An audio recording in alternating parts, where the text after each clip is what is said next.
Una chulada. Eso es Buenas lo tardes, padre de maestra. cuando Buenas hay tardes. arte Vamos a que empezar la las sesión. marcas. Estamos a 24 de noviembre del 2025. El curso se titula Geografía Política y Económica. Mi nombre es Rosa Elvira Cedillo Villar. Mi correo electrónico es cedillo.rosa914@rcastellanos.ciudaddemexico.gov.mx. Y hoy apertura justamente el módulo 3, actividades económicas y población. Este es lo que vamos a trabajar en esta semana y otro poquito más, hasta el martes siguiente. Entonces, el módulo 3 abarca del 24 de noviembre al 2 de diciembre. Eso quiere decir que si ustedes quieren realizar una entrega a tiempo, pues tendría que ser antes del 2 de diciembre. La recomendación es que ustedes avancen de forma regular, porque si no al final, pues digamos, todo se deja al último y hay una saturación en el trabajo, ¿no? Evitemos esto. Sin embargo, ustedes pueden entregar cualquier actividad aún del 3 al 19 de diciembre, ¿no? Recuerden que el 19 cierra plataforma y es el último día para enviar actividades. Entonces, esto ténganlo muy presente. Les recuerdo mis recursos adicionales con los que ustedes pueden estar en contacto conmigo. Una es que la liga permanente, o sea, esta sesión, pues es todos los lunes de 1:30 a 3 de la tarde, ¿no? Entonces, no hay variación, o sea, todos los lunes nos vemos, incluso la semana pasada la sesión se hizo el día lunes, ¿no? Entonces, y subí inmediatamente el video, ¿vale? Entonces, todos los lunes nos vemos de 1:30 a 3, ¿vale? Ahora, lo segundo, la liga de Classroom también es permanente, ¿no? Y el canal de YouTube, pues es ¿no? Si ustedes me buscan @Rosalvira Cedillo Villar Universidad Rosario Castellanos, pues me encuentran en YouTube, ¿vale? Bueno, ahora, en este módulo 3 se tiene que realizar dos actividades. Una es la tarea auténtica, cómo se ve el cumplimiento de los objetivos de desarrollo sostenible en un mapa. Esta es la primera actividad y también se tiene que hacer un foro, ¿no? ¿Qué es lo que vamos a hacer en esta tarea auténtica? Primero vamos a revisar el contenido del módulo 3. Tenemos que consultar los recursos de apoyo que nos solicitan. Yo me voy a meter a plataforma y les voy a mostrar cómo se pueden consultar los recursos que nos están solicitando que se consulten. Tienen que elaborar ustedes un reporte, ¿no? Y también ahí tenemos que investigar, pues, qué es un reporte, cómo se presenta un reporte, ¿no? Un reporte debe de tener un texto argumentativo con una introducción, desarrollo y conclusiones alrededor de un tema. En este caso son los indicadores. Estos son los indicadores de los ODS, ¿no? Entonces, el reporte, el tema central del reporte es saber cómo han avanzado los objetivos de desarrollo sostenible a lo largo ya de estos años de implementación. Recuerden que la Agenda 2030 se abrió en 2015 y va a ser evaluada en 2030. Entonces se quiere saber qué tanto se avanzó o no en esta agenda durante estos pues 15 años, ¿no? Ya estamos a 5 años de que pues todos los países manden su evaluación y Naciones Unidas pues se da la tarea de evaluar qué tanto se avanzó en esta agenda, ¿no? Entonces, por eso, esta tarea pues tiene esa finalidad, que ustedes planteen un reporte de cómo es que ustedes ven que se ha avanzado o no en estos 17 objetivos de desarrollo sostenible, ¿no? Entonces, y les dan algunas indicaciones, ¿no? Las regiones del mundo con el mejor y el peor desempeño en cada una de las 12 métricas, ¿no? Es decir, que ustedes me digan a quién le fue bien y a quién le fue mal, ¿no? También se debe de establecer una conclusión general y comparar esa información con el mapa interactivo de cumplimiento de los ODS. Van a consultar el mapa interactivo de los ODS, ¿no? Tratar de identificar si hay o no relación entre los resultados de las métricas. La calificación de implementación de los ODS mundial mostrada en el mapa interactivo y la localización geográfica. También establece si consideras que en esa información encuentras otras variables que puedan explicar el estado actual del cumplimiento de los ODS. Tal vez, por ejemplo, cuando se establecieron los 17 Objetivos de Desarrollo Sostenible, pues nadie se esperaba una pandemia, ¿no? Y uno de los problemas que ha afectado, ¿no? Ha sido una la pandemia y la segunda, bueno, han sido tres factores relacionados con la pandemia. Uno en sí, la ocurrencia de la pandemia. La segunda consecuencia ligada a la pandemia es la crisis económica en la que estamos casi todo el mundo, ¿no? Con el problema del crecimiento de la inflación a partir del cambio y la variación en los precios y el incremento pues de muchos insumos, ¿no? Entonces, eso ha generado una crisis a nivel global, ¿no? Económica a nivel global. Entonces, la pandemia en sí, hay una crisis donde hay un crecimiento inflacionario alrededor del mundo, también eh, por el desempeño económico, pues durante 2019, 20, 21 y 22, ¿no? Que todavía lo seguimos viviendo nosotros. Y la tercera es algo de lo que se habla poco, que es los avances en materia de salud. Al dedicarse bastantes recursos durante poco más de 3 años en el sector salud, pues se descuidaron otros gastos, ¿no? Otros gastos también del mismo sector salud, al enfocarse solamente en cubrir la emergencia sanitaria. Y también, pues eso tuvo otras consecuencias, ¿no?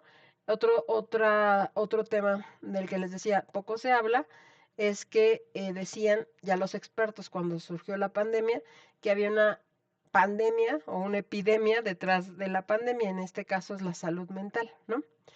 Em, entonces, pues tenemos esos tres factores, el factor salud en general, de forma específica la salud mental, la crisis económica eh, en un entorno global y la pandemia en sí, ¿no? Entonces, esos escenarios no, pues, no se tenían contemplados en 2015, ¿no?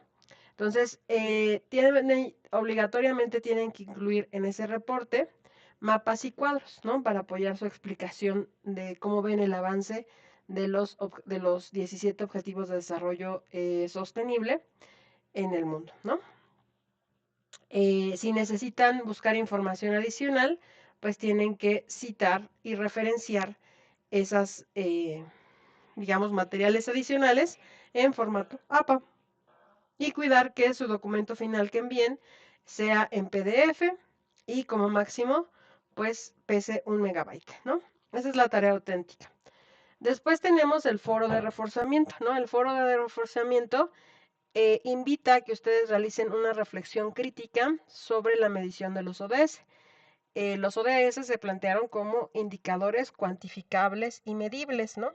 Entonces, eh, pero ¿qué pasa si hay muchas cuestiones por las cuales no se pueden, no todos los factores se pueden medir? O sea, una persona, por ejemplo, hay un debate sobre, en el objetivo sobre lograr educación de calidad, pues es bueno, ¿cómo mides la calidad de la educación? ¿No? Esa es una. ¿Es solamente cuantificable o es cualificable? ¿No? Em, y hay una corriente que piensa que mejorar un sistema educativo implica credencializar a las personas, es decir, darles un grado educativo, ¿no? O sea, primaria, secundaria, preparatoria, bachillerato, disculpen, y este, universidad y posgrado, ¿no? Sin embargo, algunas personas críticas al sistema de credencialización, es decir, que los alumnos pasen y tengan un título, ¿no? Señalan que lo que se está dejando de lado es que los estudiantes no tienen las competencias y las capacidades que debería de tener ese nivel educativo. Entonces, tenemos universitarios que no saben redactar, tenemos personas en posgrado que no saben habilidades matemáticas básicas, ¿no? Digamos, así como para contar, multiplicar, dividir, sumar, ¿no? Esas son las básicas, no complicadas, ¿no? Este, entonces, personas que están en niveles educativos de bachillerato y no saben leer, escribir, tampoco conocen las reglas de ortografía básica, entonces es, bueno, o sea, ¿de qué me sirve que más personas tengan acceso a la educación si pues las competencias, ¿no? No las adquieren, ¿no? Entonces, por ejemplo, en México, en el caso específico de México, el sector público, específicamente las personas que vienen a hacer inversión extranjera directa, pues tienes, por ejemplo, que industrias automotrices o industrias de biotecnología, de industria farmacéutica, instalan sus farmacéuticas en México, pero contratan personal, digamos, em, en Estados Unidos se llama dos tipos de trabajadores, blue collar y white collar, ¿no? Entonces, los blue collar son los de baja cualificación, ¿no? Y los white collar son los de alta cualificación, o sea, las personas especializadas de alta cualificación. Entonces, las personas, bueno, entonces estas industrias, ¿no? Contratan a personal mexicano, ¿no? Para trabajar justamente en los trabajos de baja cualificación, porque digamos que las competencias que requerirían para ocupar trabajos de alta cualificación, eh, en el caso de programadores, ingenieros, eh, digamos, todo lo que está relacionado actualmente con la tecnología, las matemáticas y la programación, ¿no? Eh, pues no encuentran personas en México que puedan ocupar esos puestos, ¿no? Y entonces, pues muchas empresas traen a personas de sus mismos países, ¿no? Para ocupar estos puestos, ¿no? Un ejemplo, por ejemplo, es Nissan. Nissan en los puestos, digamos, directivos, jerárquicos, contrata a personal que viene de Japón. Entonces, estos directivos vienen con toda su familia, se instalan en México y ocupan ese puesto, ¿no? Y esto no solamente ocurre en estos sectores, sino básicamente en algunas industrias de alta tecnología. Las personas de otros países vienen a trabajar a México cuando se instala la planta y digamos que se ocupa mano de obra mexicana, pero para esos trabajos de baja cualificación, ¿no? Em, entonces ahí, pues estamos viendo que no hay, em, digamos, ese crecimiento en la educación, pues no te está teniendo su, eh, digamos, ¿cómo vamos a medir educación de calidad si es tan, una parte subjetiva, pero es una difícil medición, ¿no? Entonces uno de los objetivos de los ODS es educación de calidad. Em, Esto es lo que les pide que reflexionen. Yo solamente estoy reflexionando sobre un indicador que es la educación de calidad, ¿no? Otro indicador, por ejemplo, que ha tenido problemas en los ODS es lograr la transición energética, ¿no? Entonces, la transición energética implicaría que hay mayor inversión en energía limpia que viene del petróleo, bueno, que no viene del petróleo, discúlpenme, más bien que no es de fuentes fósiles como el petróleo, energía limpia, ejemplos de energía limpia, es la energía eólica, la energía solar, ¿no? La energía a través de biodigestores. Em, entonces, ¿qué está pasando?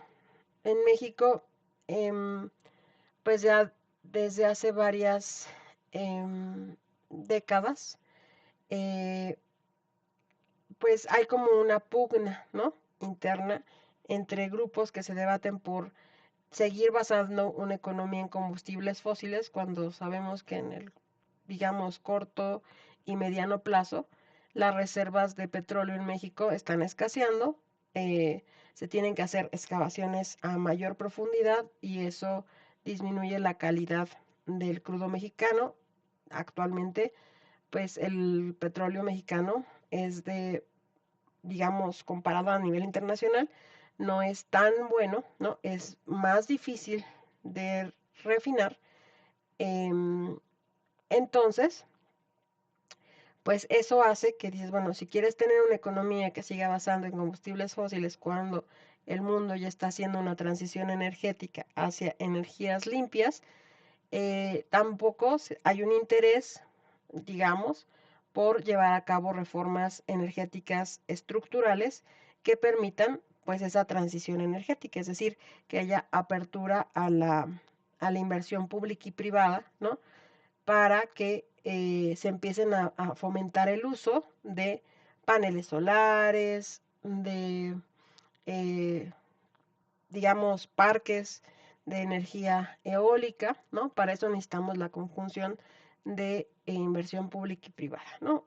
En el sentido también que el gobierno pues incentive el uso de esta energía limpia, ¿no? Entonces, bueno, en el caso de México, pues prácticamente no se ha avanzado en temas sobre la transición energética y el sector público se ha quejado que en lugar de ayudar o de generar una reforma jurídica que permita el acceso relativamente sencillo de la inversión privada en el sector energético, específicamente en energías limpias, pues tampoco se abre, ¿no? Y ahí pues tenemos un gran problema en específico para México. Entonces, este tipo de cosas que las pensemos, ¿no? También en el combate a la pobreza, eh, se dice que no, uno de los objetivos es que no haya hambre, hambre cero, ¿no? Eh, pero, pues existen diferentes gradaciones de pobreza, o sea, no solamente la pobreza que implica que las personas, pues no haya personas que vivan con $2 al día, ¿no? Hay personas que pueden tener para comer, pero no tienen acceso a una vivienda digna, no tienen acceso a servicios de salud básica, ¿no? Entonces, eh, había unas críticas cualitativas principalmente donde dicen, bueno, pues no basta con que las personas no tengan para comer, ¿no? Es otra crítica, ¿no? Entonces, bueno, ya después de que todas estas lluvia de ideas que les planteé, es importante que cuestionen y reflexionen sobre la primera pregunta. ¿La medición estadística es la mejor vía para monitorear el avance del mundo hacia el desarrollo sostenible? Es decir, Naciones Unidas tomó la mejor decisión en poner 17 indicadores para medir el avance hacia el desarrollo sostenible. Debería de haber complementado con métricas cualitativas qué retos tuvo esta decisión, ¿no? Y qué retos y problemas. La siguiente pregunta es, ¿cuáles serían las fallas que la estadística puede tener en la medición del progreso de los ODS? ¿Y cómo podría la geografía contribuir a mitigarlas, ¿no? ¿Cómo es, por ejemplo, eh, no sé, me pongo a pensar, países como Groenlandia, que tienen casi poco o escaso acceso al sol, ¿no? Em, ¿Podríamos plantear ahí una transición energética o qué pasa con su consumo de, digamos, de estos combustibles fósiles, ¿no? Porque hay algunas regiones del mundo que al menos en la cuestión de cambiar hacia energías renovables, ¿no? Limpias o renovables, pues tienen un gran reto porque pues se encuentran en zonas donde difícilmente podrían aplicar proyectos de energía solar, ¿no? Entonces sus condiciones de medio físico pues no les permiten esa transición tan rápida, ¿no? También existen hábitos, digamos, de uso de energía em, que también en ciertas, o sea, eso es como una cuestión más poblacional, ciertos hábitos, ¿no? Energéticos que no se han podido cambiar, ¿no? Luego les cuento a mis estudiantes, ¿no? Em, Hay personas, por ejemplo, de Canadá, que tú imaginas Canadá y dices, ah, pues es que está helado, hace un montón de frío, ¿no? Y luego si ustedes ven incluso en YouTube y en los videos, ¿no? De personas de allá, dices, o sea, o platicas con personas que vienen a visitar Ciudad de México, y luego te dicen, ah, pues en invierno yo pensaba que en Canadá hacía más frío, pero me doy cuenta que pues las ciudades allá están preparadas para habitar con frío, ¿no? Es decir, hay aire acondicionado en casi muchísimas edificios, ¿no? Las casas se construyen para estar acondicionadas con aire acondicionado, los edificios, los espacios públicos. Entonces, pues básicamente las personas aprenden a vivir, o sea, momentos, instantes con frío, pero esa parte de ese consumo energético alto, pues es difícilmente evitable. E incluso, por ejemplo, a mí me tocaba cuando estuve en Canadá, em, yo decía, wow, o sea, hay personas que en los grandes malls, en las bibliotecas públicas, pues incluso podía sentir calor, ¿no? En invierno, en esos espacios, no necesitaba chamarra, em, pero esto se daba porque, pues, se aumentaba el, la, el aire acondicionado para que fuera confortable y podías estar en invierno afuera a -7, pero en las casas, en todos los espacios, podrían estar a 20 o 23 grados, ¿no? Entonces, pero esto implica un alto consumo energético. Entonces, eh, imagínense a esta población que está acostumbrada a vivir de esta forma, decirle, pues, o sea, se podría bajar tu consumo si bajamos el uso de los aires acondicionados y los ponemos tal vez no a 23, ¿no? Este, sino tal vez a unos 10 u 8 grados y tal vez acostumbrarte a vivir un poco abrigada, ¿no? En los espacios interiores, ¿no? Eso que parece tan sencillo, ¿no? Eh, pues no es tan fácil. Igual pasa con los hábitos de consumo, ¿no? Em, Nosotros podríamos pensar que es muy fácil dejar de consumir plásticos, dejar de consumir fast fashion. Fast fashion quiere decir la ropa que compramos de Shein o algunas otras plataformas, ¿no? Online, que son de uses y tires. O sea, las compras cuestan baratas y después las tiras y las desechas, ¿no? No hay una cuestión de pensar en el reciclaje, ni en la sustentabilidad, ni nada de eso, ¿no? Solamente queremos andar a la moda, entonces, así como pasan las estaciones del año, compramos em, luces de Navidad, o sea, compramos muchísimas cosas que las vamos a desechar casi inmediatamente y eso no hay un cambio de la población generalizado, una mentalidad, como decir, a ver, esto que me gusta mucho y está empaquetadito, este, lo voy a consumir o lo voy a usar menos de un día o una semana y después se va a ir a la basura y la basura, esa generación de basura, si todos pensamos de la misma forma, pues vamos a tener montañas de basura y eso es contaminación ambiental, ¿no? Entonces eso está en contra de la sostenibilidad, o sea, el consumismo, ¿no? Que se ve reflejado en nuestra vida cotidiana cuando compramos un vasito de Navidad o la tendencia de la última moda o lo último de lo último, ¿no? Eh, pues tampoco ha sido tan fácil cambiarles la mentalidad al planeta entero, este,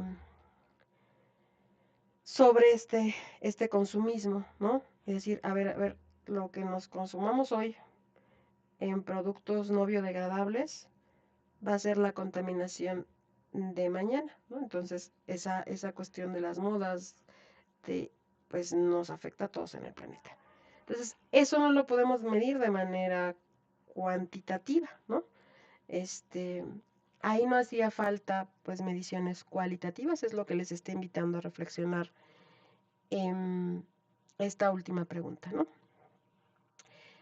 Tienen que em, hacer dos retroalimentaciones, dos comentarios a sus compañeros y redactar en forma argumentativa este textito, ¿no? Y eso no implica que sea un texto largo, significa que va a ser un texto cortito, em, pero que sí argumente y responda estas dos preguntas, ¿no? Antes de pasar a los contenidos, me voy a pasar a la plataforma para que veamos las fuentes, ¿no? Que nos está pidiendo que revisemos. Entonces nos vamos al módulo 3. En específico vamos directo a la tarea auténtica, que fue la primera que vimos, ¿no? Y acá, hasta abajo, hay dos recursos, ¿no? Uno que es el 12K Metrics to Understand the State of the World, ¿no? ¿Esto qué quiere decir? 12 indicadores para comprender el estado o la situación en el mundo, ¿no? Entonces, aquí le vamos a dar abrir. Y acá otro es el texto de Sach Jeffrey, ¿no? Sustainable Development Report 2023, ¿no? Es un reporte, acá.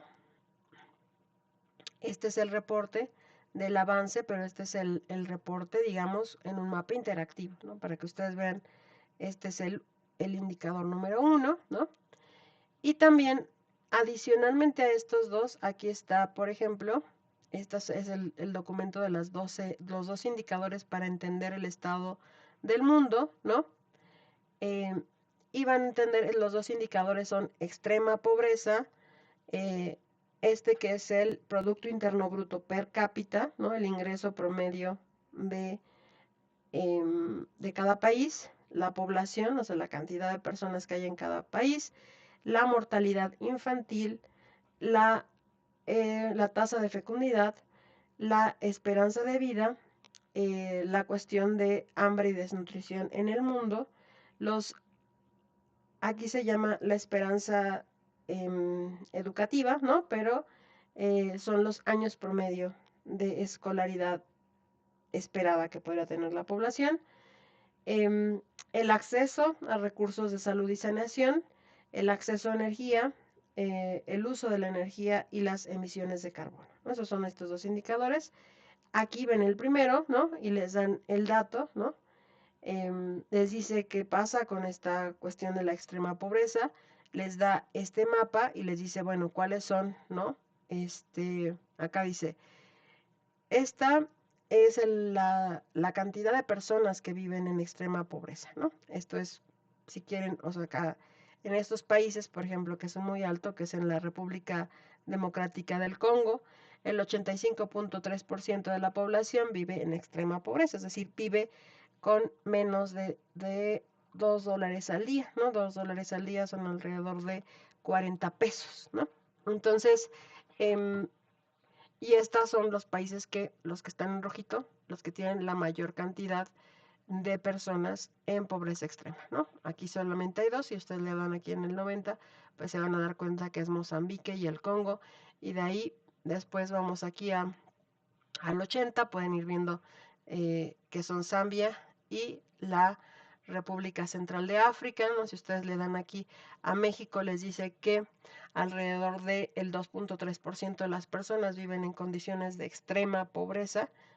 Eso no quiere decir que no haya pobres, es lo que les decía, sino que solamente hay 2% de la población, pero imagínense, 2.3% de personas, ¿no? De un total de, somos cerca de 130 30 millones, 130 millones de personas, pues un 2%, un 1% de 130 sería 1.3 personas, ¿no? Entonces el doble, pues serían alrededor, cerca de 3 millones de personas en México viven en extrema pobreza. Ese 3%, digamos, en México son 3 millones y 3 millones podrían ser equivalentes. Aquí pueden preguntarle, aquí yo siempre les digo que pueden utilizar la IA, ¿no? Para estas cuestiones, ¿no? Acá le pueden decir, ay, se me olvidó, aquí está, le pueden decir, chat, ¿cuántos estados de la República Mexicana tienen una población de 3 millones de habitantes?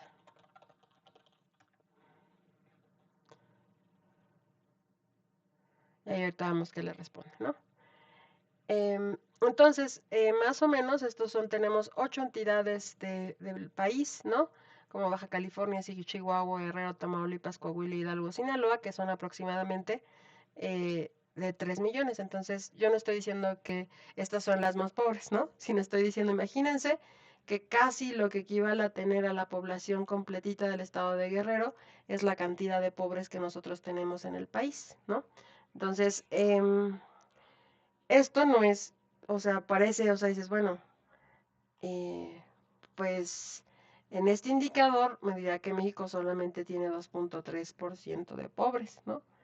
Pero ese 2.3% de pobres, que es un dato relativo, porque está en porcentajes, equivale a cerca de 3 millones de personas en este país que viven en condiciones con menos de $2 al día, ¿no? Entonces, eh, si nosotros vemos otros países, pues la población del Congo o pueden ver, incluso acá le podemos decir, de de qué tamaño es la población de la República del Congo, ¿no? Ahí les va a contestar ahorita, ¿no? Es aproximadamente de 6.5 millones, ¿no? Entonces, si nosotros que tenemos en la República del Congo, ¿no? Que son 6.5 millones, el 85%, ¿no? Realízame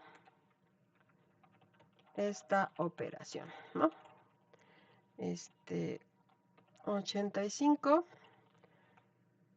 que es el porcentaje, ¿no? Son 6.5 millones por,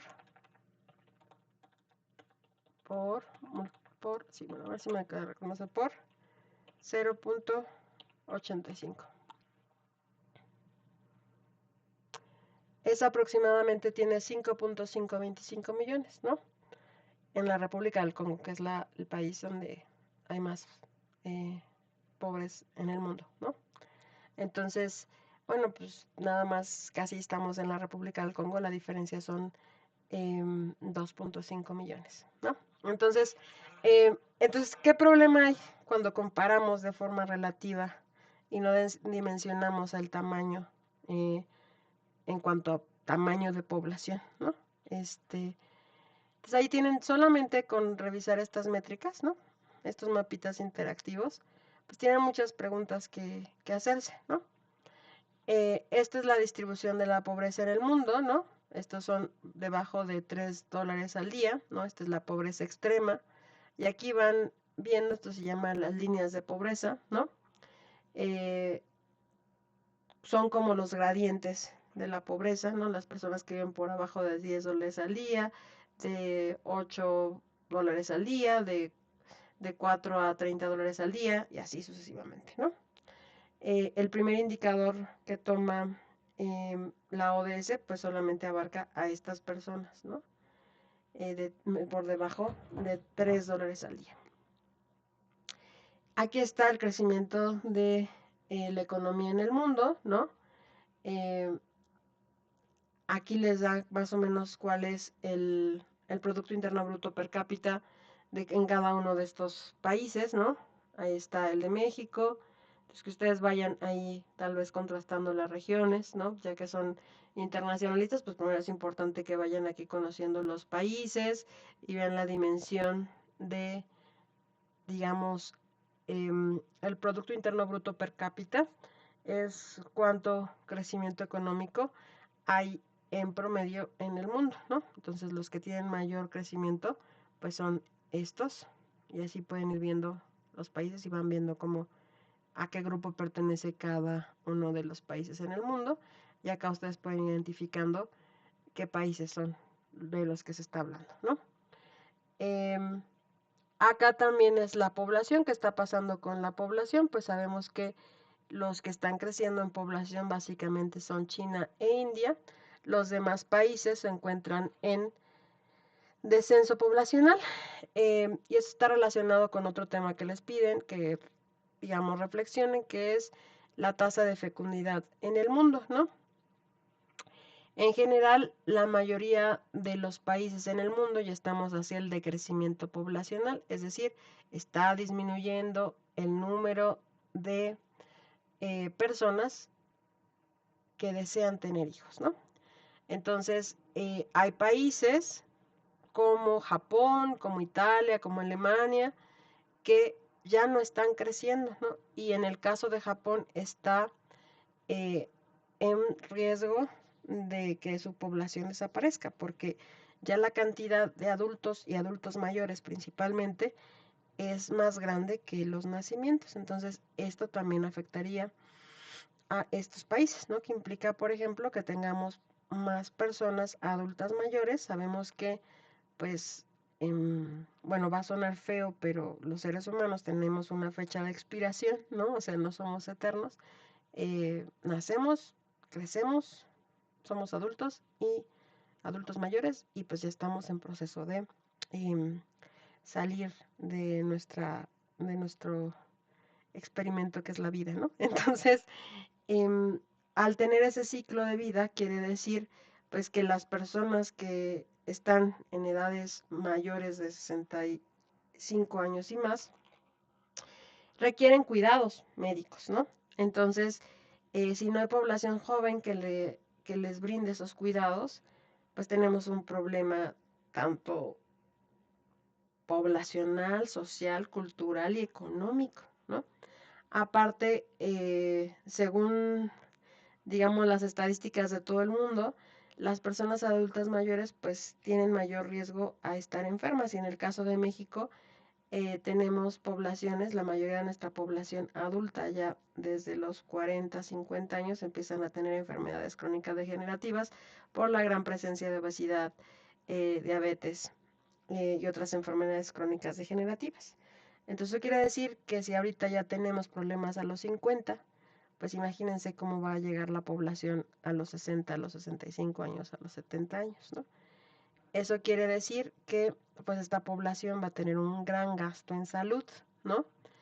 En México ese gasto lo absorben principalmente las familias, pero son actualmente en este momento son familias jóvenes todavía, pero cuando si ya no hay niños, pues ya no va a haber, van a no haber jóvenes que se hagan cargo de las generaciones adultas mayores en el futuro, porque ya la mayoría vamos a ser viejitos, ¿no? Entonces, ese tipo de cosas son las que tenemos que pensar con estos indicadores, ¿no? O sea, ¿qué es lo que nos están diciendo estos indicadores sobre la situación del mundo, ¿no? Porque a pesar de que se ha bajado la tasa de fecundidad, la mortalidad materna, ¿no? En México eh, sigue, se siguen muriendo personas dando a luz, ¿no? Esto porque en México, pues también está lo de la violencia obstétrica, ¿no? Muchas mujeres que tienen hijos, pues son violentadas, ¿no? Entonces, pues ahí se atiende con poco cuidado el parto. Esto puede ser desde cuestiones de cuidado o negligencia médica hasta situaciones como que no hay acceso cercano a los servicios de salud, los partos se atienden, donde hay alta mortalidad, se atienden pues por personas no especialistas, no médicos, sino a veces no solamente quiero decir parteras, porque hay parteras que son capacitadas y que se puede tener perfectamente un parto sano y saludable. Pues digamos como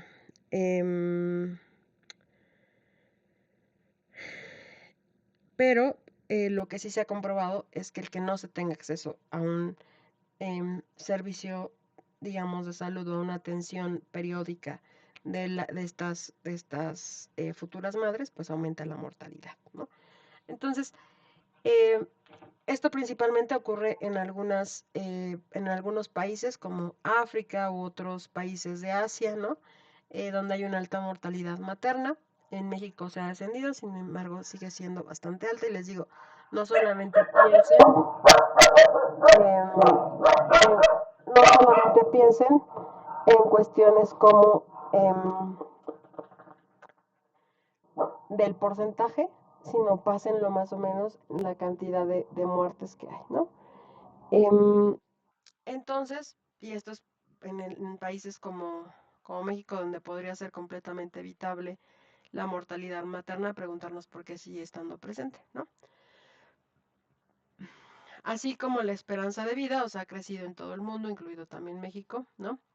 Aunque, por ejemplo, también en México sigue siendo baja, porque hay una gran mortalidad de mujeres y jóvenes en edades relativamente de los 15 años a los 30, y esto es por, digamos, muertes relacionadas con la violencia y el crimen organizado, ¿no? En México tenemos una cantidad de muertes que podrían diarias, que podrían equivaler a lo que está pasando en el conflicto con Siria, ¿no? Em, Sin embargo, em, digamos que nosotros no tenemos una guerra, o al menos no, em, ¿cómo se llama? No, no declarada, ¿no? Pero la cantidad de personas que se mueren por el crimen organizado en el país, en las estadísticas oficiales, pues es bastante alta. En algún momento, en datos oficiales del INEGI, eh, para medir la migración se compara la población, digamos que el censo de población de 2010, el censo de población, bueno, el conteo de población 2015, pero como son dos instrumentos diferentes, ahora solamente podemos comparar el censo de población de 2010 con el 2020. Entonces, si comparamos la población, sacamos cuántas personas pues se fueron a otro país, vinieron a México como inmigrantes y hay una población, ¿no? Entonces, en las estadísticas oficiales nadie le pone atención que cuando se hacen esas comparativas, ¿no? Sobre migración, un estudiante en una clase de demografía me preguntó a mí, digo, oye, profesora, es que ya revisamos y descargamos los datos de migración de que nos arroja el censo de población de 2025 y tenemos más o menos cerca de 400,000 personas que están en no especificado, ¿no? No especificados, que no sabemos qué pasó con esas personas. Em, ya supimos las personas que llegaron, supimos las que cambiaron de digamos, de lugar de residencia y las que no se movieron, ¿no? Em, pero, pues imagínense que cerca de 400,000 personas en las estadísticas no sepan dónde están. Y em, ya durante 10 años llevamos un saldo migratorio entre México y Estados Unidos cercano a cero. Eso quiere decir que aunque siguen pasando migrantes, porque eso tampoco significa que no dejen de pasar migrantes entre México y Estados Unidos, em, pues no es esa masividad donde se iban 500,000 personas cada año a Estados Unidos, ¿no? Entonces, eh, ese dato cuando yo no le supe qué responder a mi estudiante porque le dije, pues no podemos afirmar que son personas desaparecidas, ¿no? Solamente no sabemos su situación, pero pues sí tenemos ese dato que no pueden haber sido personas que murieron, pueden ser personas desaparecidas, pero sabemos que hay un grupo de población em, que no sabemos qué pasó con ellas, ¿no? Em, Sabemos que hay un problema en el registro justo de personas em, de muertes por estas diversas violencias relacionadas con el crimen organizado, ¿no? Entonces, cuando vemos este tipo del por qué en México no ha podido crecer más la esperanza de vida, una de estas cuestiones es dos causas. Una es la gran cantidad de muertes asociadas al crimen organizado y las violencias, y la otra es el crecimiento bastante fuerte de personas con enfermedades crónico-degenerativas asociadas pues a la obesidad y a, digamos, a estas enfermedades de hipertensión y diabetes, ¿no? Entonces, esto es sobre la esperanza de vida, sobre todas estas cuestiones de las personas, bueno, la población está adecuadamente alimentada o nutrida, ¿no? Y los años de esperanza de vida, entonces aquí podemos ir viendo, entonces hay que irlo revisando, ir pensando, ¿no? ¿Qué pasa con estos datos? ¿Cómo está mi país? ¿Cómo está el resto del mundo? Más o menos México respecto a quién está, ¿no?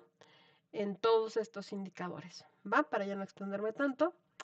Y acá lo mismo en estos indicadores, que son, por ejemplo, este que es el primero, ¿no? Que es no pobreza, ¿no? Este que es no hambre, ¿no? Entonces, pues todavía tenemos, están en rojo porque tenemos problemas, tenemos personas que siguen estando en situación, digamos, como de pobreza, o lo que les decía, o sea, tener 3 millones de pobres en pobreza extrema no significa que hayamos erradicado el problema, ¿no? Este, la parte de salud, ¿no? En México seguimos teniendo problemas de salud, de igualdad en términos de género, ¿no?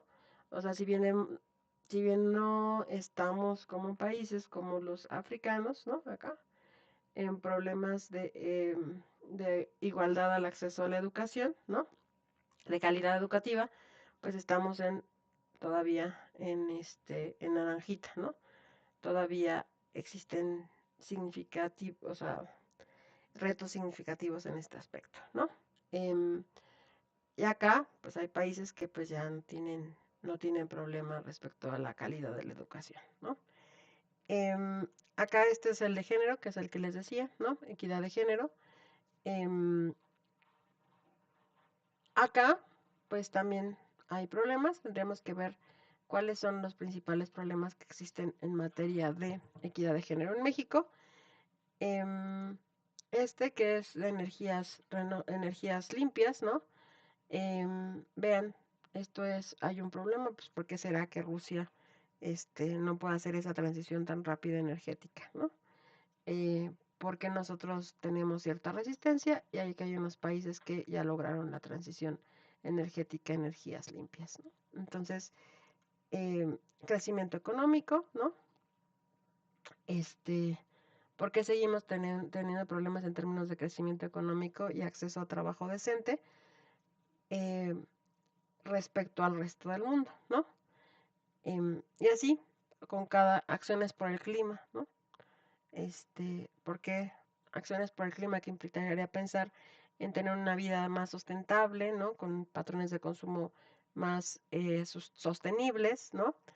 Pero porque estos países en el norte pues no han cambiado esa mentalidad que ya les platicaba hace ratito, ¿no? Bueno, entonces tienen que hacer una reflexión de esto. A mí me parece, yo siempre les recomiendo a mis estudiantes que revisen el informe oficial de la Agenda 2030. Se da un informe cada año, lo hace Naciones Unidas, realiza el informe oficial, digamos, acá incluso este no lo tenía yo, ¿no? Pero hace un informe sobre cómo va el avance de los objetivos de desarrollo sostenible en el mundo, ¿no? Es de acceso gratuito. La versión original obviamente se encuentra en inglés, ¿no? Acá, pero este es el informe, ¿no?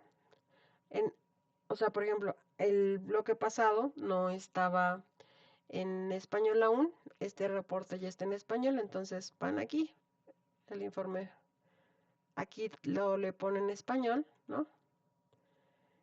Y aquí pueden ver el último informe publicado, les digo, cada año se publica cómo van avanzando los ODS en el mundo.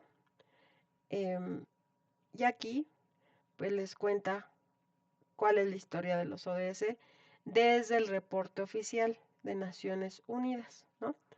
Este está en español, en la versión en inglés, pueden encontrar, les paso pueden encontrar gráficas y tablas con las cuales pueden complementar, digamos, sus datos, ¿no?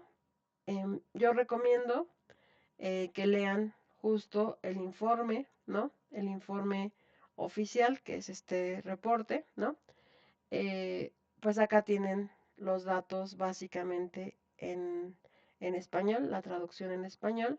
En el informe oficial pueden obtener las gráficas, digamos, a color y los mapitas, ¿no? Aquí ahorita lo vemos, este es el informe. Este sí está a color y viene por cada uno de los objetivos. Si le doy Poverty, pues ahí me dice, me da una gráfica y me platica más o menos cómo va el mundo, ¿no? Y cuáles son los principales problemas por cada indicador. Es un buen resumen. Es el resumen oficial. Es una fuente confiable. Lo publica Naciones Unidas cada año. Puedo saber, tiene autor. En este caso es un autor institucional que es Naciones Unidas, ¿no? United Nations. Este es el título. Tiene una fecha de publicación que es 2025. Déjenme. Y aquí tiene la página legal, ¿no? 2025, tiene todas las instituciones que colaboraron en este informe, tiene una ISBN, que es una fecha de publicación, es decir, este documento también se encuentra en digital como impreso, ¿no? Y acá tiene la fecha de publicación, 2025, ¿no? Entonces tiene todos los datos legales para que sea una fuente de información confiable, y bueno, este está en inglés y la traducción también la pueden consultar ahí mismo, pero si le dan clic aquí en español, ¿no? Y lo descargan. Bueno, yo les recomiendo que revisen el mapa y también el documento para más o menos antes de redactar su tarea auténtica.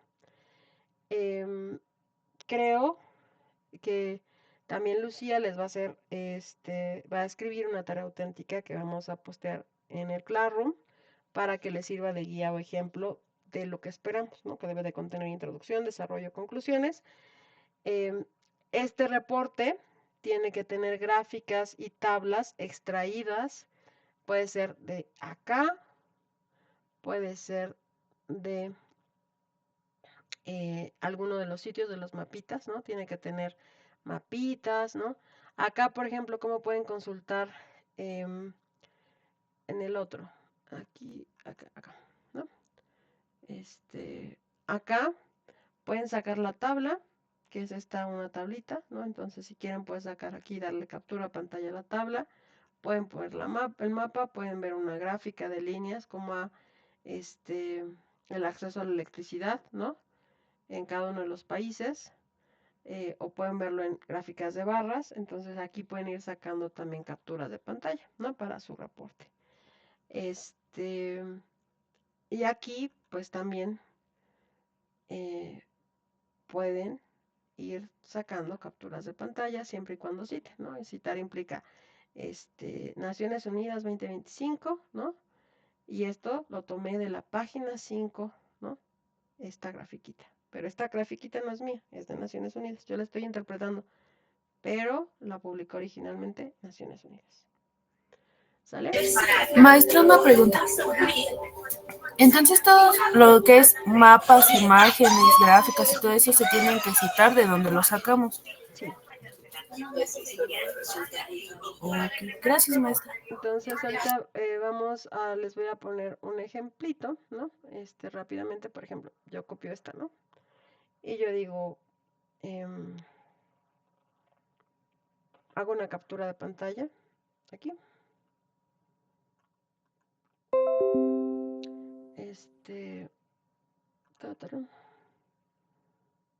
Déjenme abrir un Word.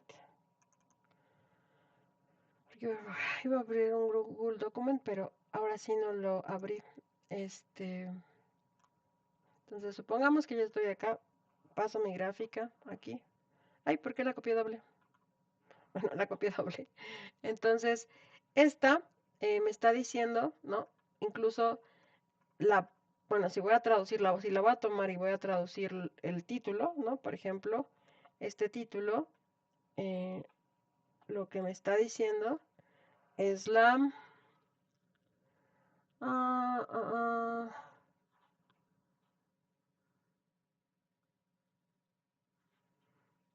no, espérenme. Nada más por copiar, no me fijé ni qué gráfica copié. Esperen, déjenme, vamos a ver un indicador que me interese, ¿no? Supongamos que yo voy a analizar la pobreza, ¿no? Entonces, esta es la proporción de población que vive por debajo de $21 al día, ¿no? Entonces, yo voy a hacer una captura de pantalla de esta grafiquita, ¿no? Todo esto. Nada más que me olvidó copiar el título, pero ahorita lo ponemos.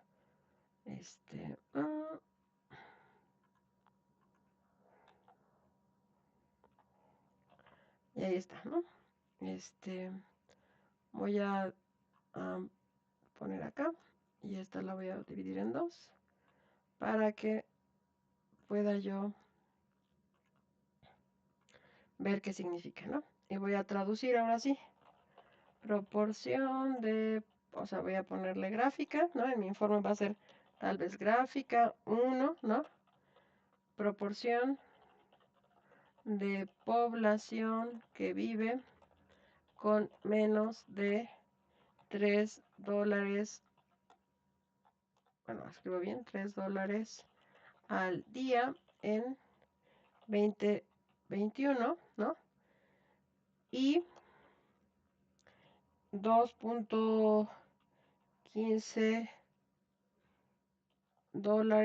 en 2017, ¿no? De 1990 a 2030. 2030. Ok. Entonces, acá, tal cual, esto yo nada más lo traduje, ¿no? Y ahí le voy a poner porcentaje, ¿vale? Esta es la gráfica, esto es lo que yo voy a incluir en mi reporte.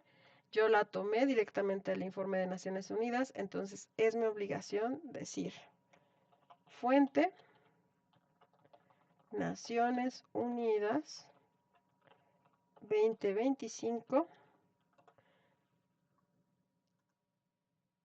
y así lo voy a poner, ¿no? Esta es mi cita de la gráfica. En las referencias yo tengo que poner Naciones Unidas 2025. Mi informe se llama, le pongo, si es título del libro, va en cursivas, entonces de Sustainable Development Goals Report, ¿no? Ese es el título del libro y yo sé que este es un recurso electrónico, ¿no? Entonces sé que lo descargué de una URL y tal vez el texto se encuentra acá, ¿no? Entonces yo lo tomé de acá, control C, y le digo a la persona que lo tomé justamente de este sitio, ¿no? Entonces, esto va a estar en la sección de referencias, pero aquí yo tengo la obligación de decir, mira, esto no es mío, yo lo tomé, ¿no? Y justo ese es el ejercicio también en el reporte. Entonces, aprovechando esto, lo voy a ampliar un poquito. En su reporte tienen que poner, ya les dije, introducción. Tienen que elegir de todos los objetivos de desarrollo sostenible o de todos sus dos indicadores que en cualquiera de los dos sitios quieran consultar, tienen que poner de qué se va a tratar su reporte. Bueno, las gráficas no están en la introducción porque en la introducción me dicen de qué, o sea, ¿Qué es lo que voy a analizar? ¿Qué es lo que voy a reflexionar? ¿Por qué es importante reflexionar eso? Eso se va a responder en escrito en la introducción. En el desarrollo ustedes me van a tener que decir e interpretar por qué la selección de gráficas, mapas o tablas que seleccionaron se les hace relevante. O sea, porque ustedes dicen, pues mira, parece ser, ¿no? Que la pobreza extrema alrededor del mundo ha disminuido de 1990 al 2030, ¿no? Pero tal vez ustedes me quieran decir, pero la reducción no ha sido homogénea, ¿no? Hay países que tienen una gran reducción y países con poca reducción, ¿no? O hay países, por ejemplo, en términos absolutos, en la República del Congo tenemos 5.5 millones de pobres y en México con una reducción del 2.3% tenemos a 3 millones de pobres. Entonces, ahí, em, pues, ¿qué pasa, no? O sea, em, ¿qué piensan ustedes sobre eso? O sea, es importante dimensionar el total, el porcentaje, ¿por qué no? ¿No? ¿Qué es lo que le están pidiendo en el trabajo? ¿No? O sea, no se trata solamente que saquen gráficas por sacar gráficas, sino que reflexionen qué está pasando, ¿no? Ahí está desarrollo y conclusiones. Y aparte aquí está la sección de referencias. Entonces tienen que poner de qué se va a tratar su reporte, por qué están haciendo ese reporte, ¿no? En el desarrollo, pues hacer su selección de gráficas, interpretarlas y pensar por qué, eso es relevante. Y en sus conclusiones, pues hacer la conjunción de, bueno, qué aprendieron, por qué es interesante analizar eh, esos informes de forma cuantitativa, cualitativa, cuáles han sido los avances, por qué no se ha avanzado en algunas cosas. Aquí en las conclusiones ustedes ya pueden plantar su opinión, ¿vale? Entonces, esta es la idea general de el reporte. El ejemplo se los va a subir Lucía, ¿no? Sobre algo que ella hizo, y entonces una propuesta sobre cómo ella elaboraría y resolvería esta tarea auténtica. Bueno, esa es una. Bueno, acá no lo, no lo iba nada más a disminuir, le puse a cerrar. Y ahora sí, en el foro, ¿no? En el foro es igual, es la misma estructura. Introducción, desarrollo y conclusiones, pero ahí sí van a ustedes a reflexionar. Por eso yo recomiendo que primero hagan su tarea auténtica, con base en su tarea auténtica, respondan el foro y van a ver que ya nada más van a poder plantear de forma muy breve, con pequeñas citas a datos muy puntuales, eh, en ese foro de participación. Y también la estructura, recuerden, es argumentativa en la tarea y en el foro. ¿Va? Vámonos rápido a la parte de la revisión del contenido de este módulo, ¿no? Ahora sí, voy a regresar a la presentación. ¿Hasta aquí hay alguna pregunta? ¿Liz o Camila? No, maestra. Vamos a revisar los contenidos. En este módulo es un módulo muy amplio, es un módulo súper grande, pero digamos que se sintetiza todo lo referente a la actividad económica y a la población. Habíamos visto en el módulo 2 sobre la geografía, cómo afectaba pues el medio físico a la población. En este módulo vamos a analizar y la geografía se divide en geografía física y geografía humana, ¿no? Entonces, en el módulo 2 vimos muchas cuestiones relacionadas con la geografía física, o sea, el entorno, ¿no? Em, en este módulo se ve la geografía humana, o sea, el factor poblacional, cómo afecta a, pues, el medio físico y a los países, ¿no? O sea, no es lo mismo, por ejemplo, que tengamos un país donde primen las actividades primarias, ¿no? Agrícolas, a un país donde haya un mayor desarrollo en tecnología, ¿no?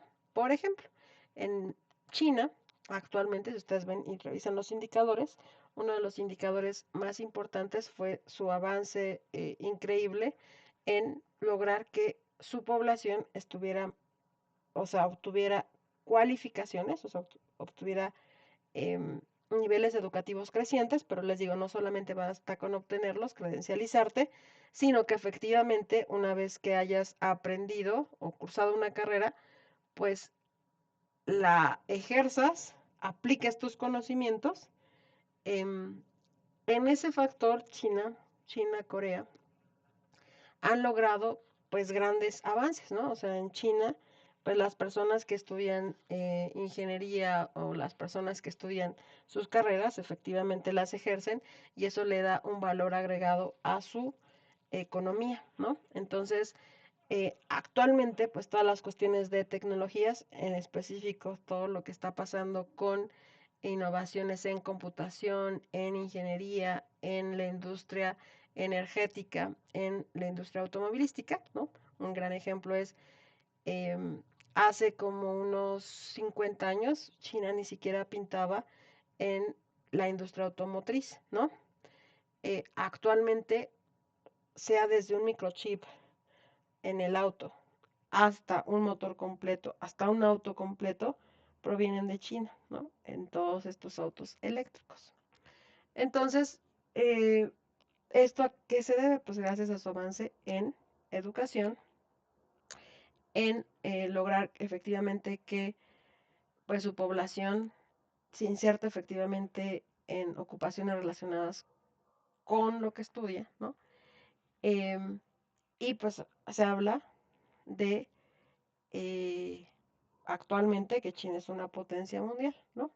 Entonces no es lo mismo tener a población altamente cualificada que trabaja en el sector finanzas, transporte, educación, tecnología, que a tener población de baja cualificación que es inserta en la manufactura, en la agricultura, ¿no? Y donde pues el país, digamos, tiene principalmente actividades económicas primarias, ¿no? Tampoco es lo mismo un país que se especializa solamente en la manufactura o en la industria, pero tampoco tiene ni agricultura ni tiene economías de alta cualificación, ¿no? Entonces, ustedes ya creo que llevan una clase de economía, no teoría económica.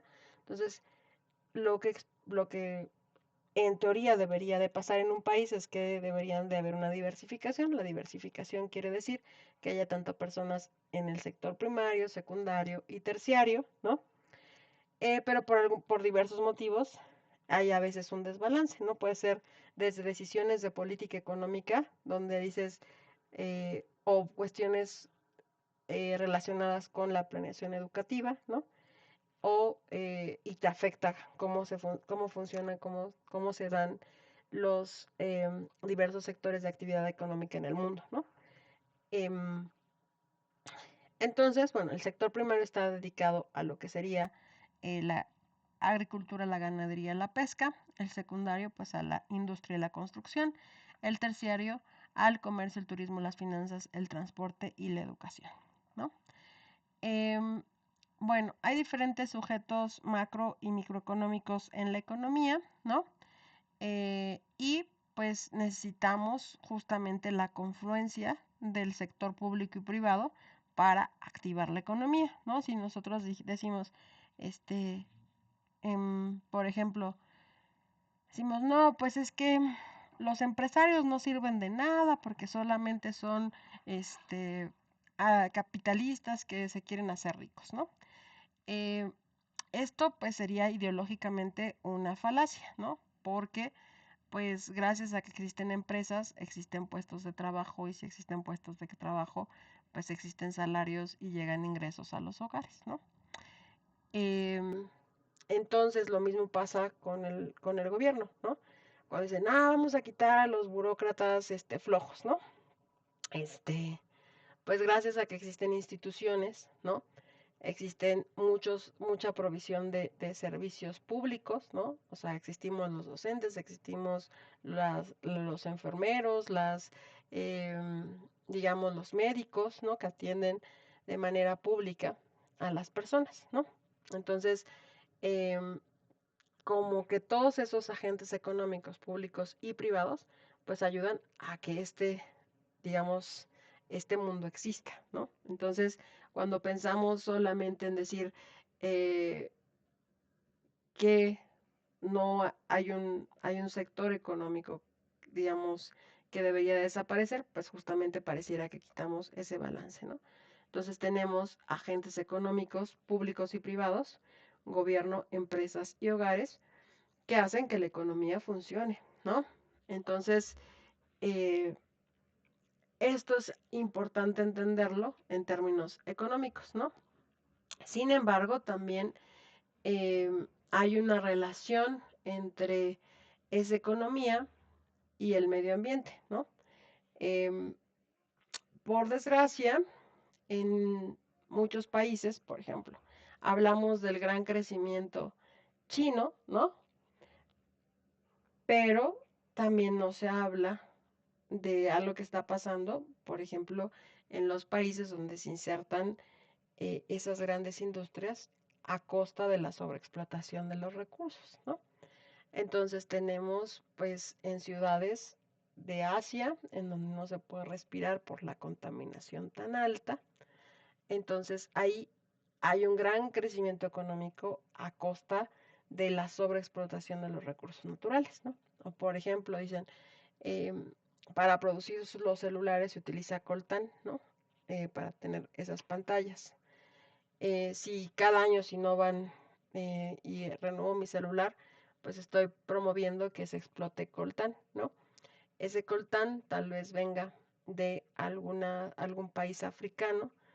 Ese país africano sobreexplota las minas de coltán a partir de la sobreexplotación de sus recursos naturales con fuerza de trabajo que posiblemente pueda ser joven o personas de baja cualificación, ¿no? En condiciones de vida precarias. Entonces, a veces no pensamos como en los dos lados de la moneda, ¿no? ¿Cuál es el costo ambiental de que yo tenga este celular en casa, ¿no? Que este celular pues sea barato, ¿no? Este, a costa de la sobreexplotación tanto de recursos humanos como de recursos naturales, ¿no? Entonces, ahí la idea es que haya un balance entre ambos aspectos. Entonces, esto nos deja a reflexionar pues sobre cuáles son los grandes problemas del desarrollo y el subdesarrollo, ¿no? A veces pensamos, no sé, que el ejemplo sería tener una sociedad como la estadounidense, como, em, digamos, como China, ¿no? Porque parecieran que son dos paradigmas de desarrollo económico y que nosotros u otros países más pobres están en condiciones de subdesarrollo, ¿no? Pero si también ven en los mapas que tienen que revisar, dices, hay muchos países de África que son pobres, pero que tal vez no tienen unas condiciones de sobreexplotación de recursos tan graves como otros países que se dicen desarrollados, o tal vez esos países desarrollados les pasan su costo ambiental a otros países subdesarrollados, porque en unos se explotan los recursos, se realiza la contaminación y, digamos, en los países desarrollados se aprovecha ya el bien y servicio transformado, ¿no? Sin que eh, tenga los costos ambientales. Esto pasa, por ejemplo, en muchos países de Europa. Dicen, no, Europa se respetan todas las normas ambientales, la industria respeta todas sus normas ambientales, tiene bosques preciosos, ¿no? Se olvida que casi la flora y fauna de Europa fue destruida por la Revolución Industrial y por la Primera y la Segunda Guerra Mundial, ¿no? Entonces, lo que conocemos actualmente de Europa, esas cosas que sobreviven, ¿no? Fue una restitución, un trabajo humano que tuvo que restituir mucha flora y fauna en eso que observamos como Europa actualmente y que muchos países eh, se disfrutan bienes y servicios que traen de otros países, el costo medioambiental lo pagan otros países eh, y tienen el producto terminado ya, ¿no? Entonces, eso pasa. Entonces, ahí tenemos que pensar, desarrollo económico o subdesarrollo, pues hay sus pros y sus contras, ¿no? En México tenemos un consumo energético más bajo, no porque seamos conscientes del uso de la energía eléctrica, sino por las condiciones medioambientales que no necesitamos tener en todo el país el uso de aire acondicionado, ¿no? Tal vez en algunas zonas desérticas y en la playa, pero aún así también debido a que tampoco todas las personas tienen los recursos económicos para pagar ese alto consumo energético, nuestro consumo energético per cápita sigue siendo relativamente bajo, ¿no? Entonces, pero eso no es porque hay una concientización directa sobre eso, ¿no? Sino por otras cuestiones ligadas a la economía, a la geografía. Bueno, entonces también aquí es importante reflexionar cómo es que el hambre, que es el objetivo, ya no recuerdo cuál fue el objetivo, el cero hambre, ¿no? Cero hambre, el 2. Este, em, ¿Cómo es que lograr el hambre cero? Eh, es un, es un objetivo que es loable, pero sin embargo se refiere más a una distribución desigual de los recursos, ¿no? Si ustedes vieron en el mapa, Estados Unidos, México, pues no habrían logrado tener este objetivo de hambre cero. Y decías, ¿por qué no se logra? Pues porque justamente hay una distribución desigualdad de los desigual de los recursos, ¿no? Entonces, una idea podría ser tener sociedades más redistributivas en términos económicos, ¿no? Em, pero esto pues no siempre es posible, ¿no? Y saber por qué vivimos en sociedades desiguales es una pregunta que no se ha logrado responder al menos en 3 siglos, ¿no? O sea, tal vez por qué sí, cómo solucionarlo, em, seguimos sin poderlo solucionar, ¿no? Em, entonces, pero bueno, pensar las formas en cómo podríamos abatir este problema pues, son interesantes, ¿no? Em, También hablamos sobre la distribución geográfica a nivel mundial, pues existen regiones centrales, existen regiones en transición ascendente, existen regiones en transición hacia abajo y regiones fronterizas de recursos, ¿no? Eso es importante si queremos ir analizando em, cómo es que se va transformando la situación en los países, ¿no? También existen diferentes formas o bloques económicos de integración regional. En este módulo, pues solamente vamos a ver algunos ejemplos, ¿no? Como es el bloque europeo, la Unión Europea, ¿no? Que tiene el antecedente en 1957 con el Tratado de Roma, ¿no? Y después poco a poco se van incorporando más países hasta que en el 2020 pues cuenta con 27 integrantes y ya sabremos que el Brexit pues se fue Gran Bretaña de la Unión Europea, ¿no? Entonces, este bloque europeo, la Unión Europea, pues busca una integración regional, ¿no? Es decir, tienen un Banco Europeo, tienen un Parlamento Europeo, donde participan todos los países de la Unión Europea, se toman decisiones en conjunto, las personas pueden pasar de un país a otro ya que tienen una moneda común y también, pues, o sea, cualquier persona europea puede transitar libremente, tanto en términos educativos como en términos de mercado de trabajo, de uno a otro país, ¿no? Hay mayor o menor restricción, porque digamos que dentro de la Unión Europea también hay algunas clasificaciones, pero en general esa es la idea, ¿no? Tienen instituciones comunes, toma de decisiones comunes, eh, digamos, movilidad de la población y este y bueno, pasamos al bloque asiático, ¿no? El bloque asiático, aquí, a diferencia de la Unión Europea, no fue un resultado de un proyecto político, sino pues donde, digamos, este bloque europeo se da a partir de una integración predominantemente económica, ¿no?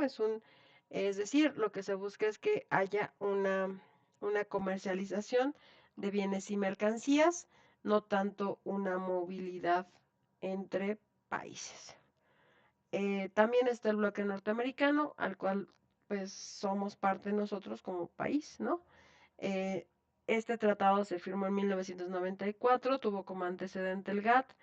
em, este tratado de libre comercio de América del Norte, Telecan y ahora TECMEC, pues también tuvo una motivación primordialmente económica, es decir, el libre mercado, la libre circulación de mercancías.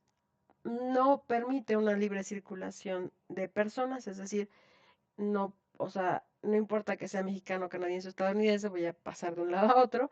Sabemos que este es un tema controversial, ya que mientras promovemos el libre comercio, o sea, la libre paso de mercancías y servicios entre México, Estados Unidos y Canadá, no así las personas, ¿no?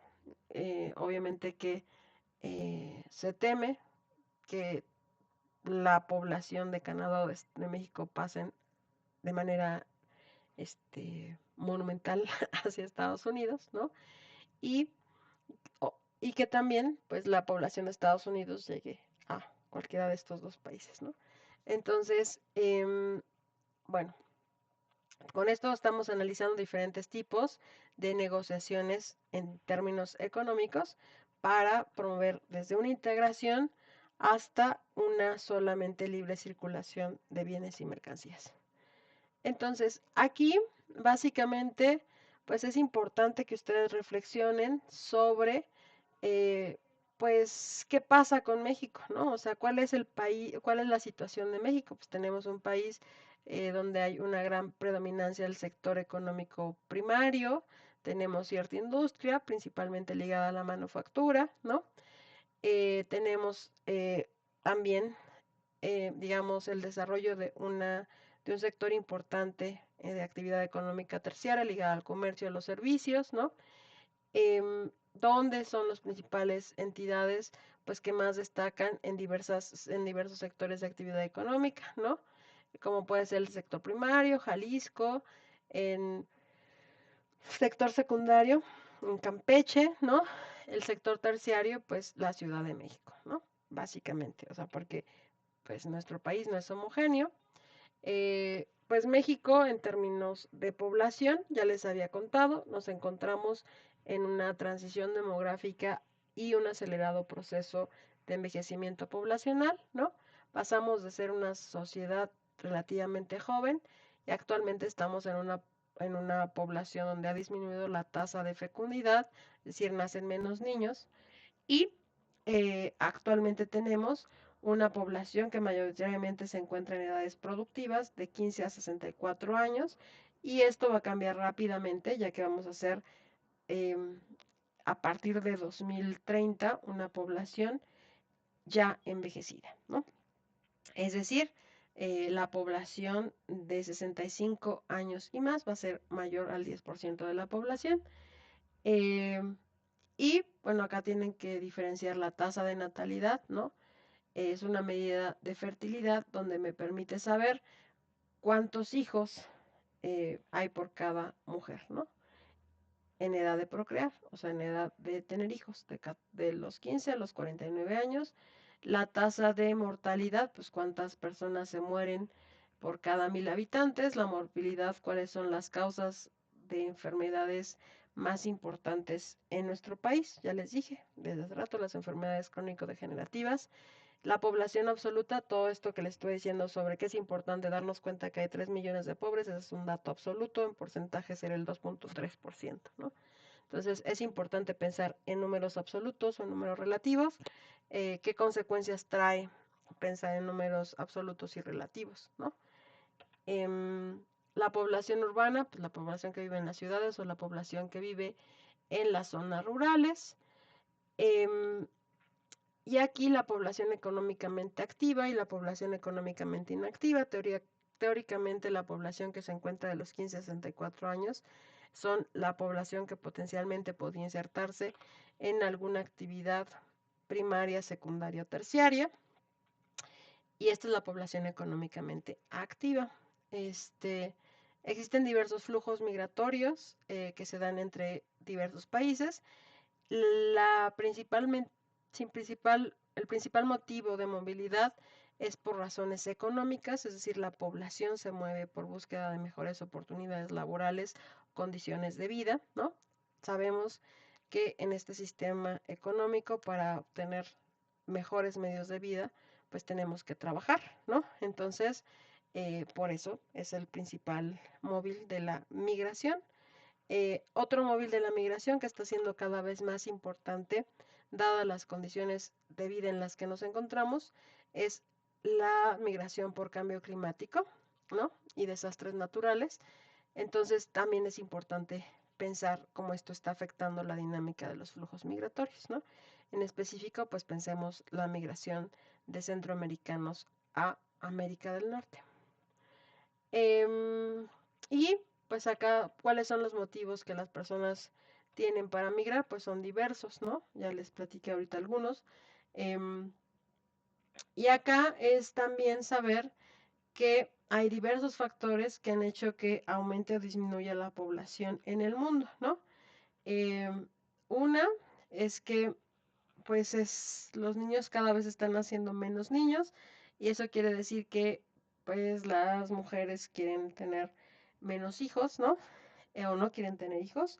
Entonces tenemos el ejemplo de Japón, ¿no? Y Corea, donde ya hay personas que no quieren tener hijos, mujeres que no quieren tener hijos.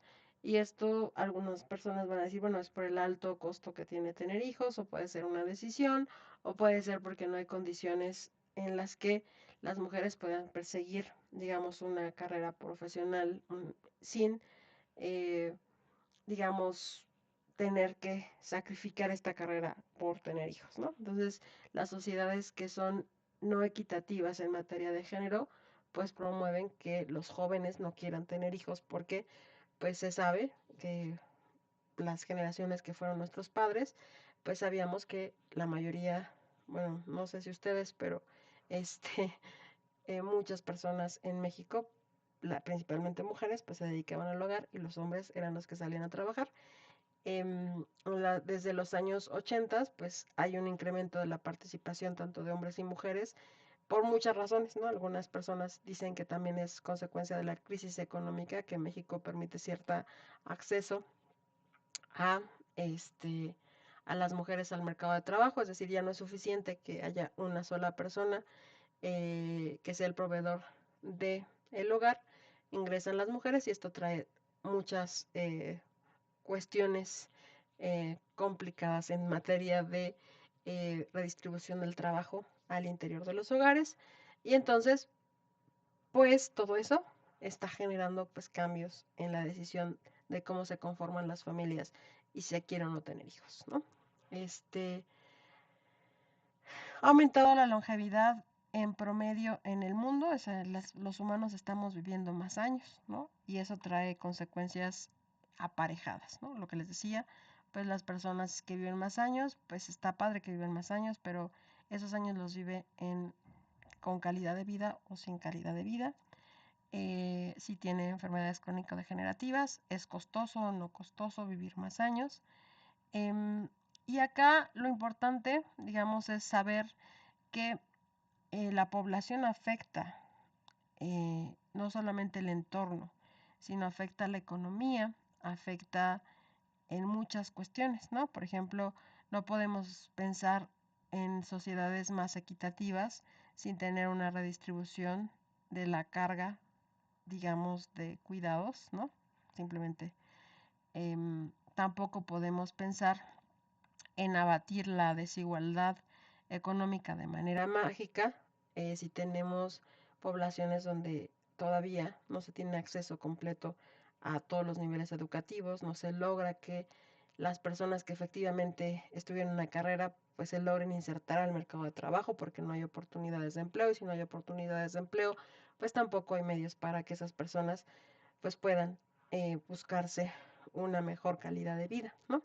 Entonces, todo esto nos permite pensar cómo es que ahora el factor poblacional afecta al medio físico y eso también tiene aparejadas consecuencias económicas y sociales, ¿va? Esto es básicamente de lo que se trata este módulo 3, por eso es importante que lo reflexionen a la luz de la Agenda 2030, la sostenibilidad y lo que les propone el incidente crítico, que es básicamente Agenda 2030, cómo es que México va avanzando en esta agenda, hay avances, no hay avances, y que ustedes señalen esto tanto en sus foros como en su tarea auténtica.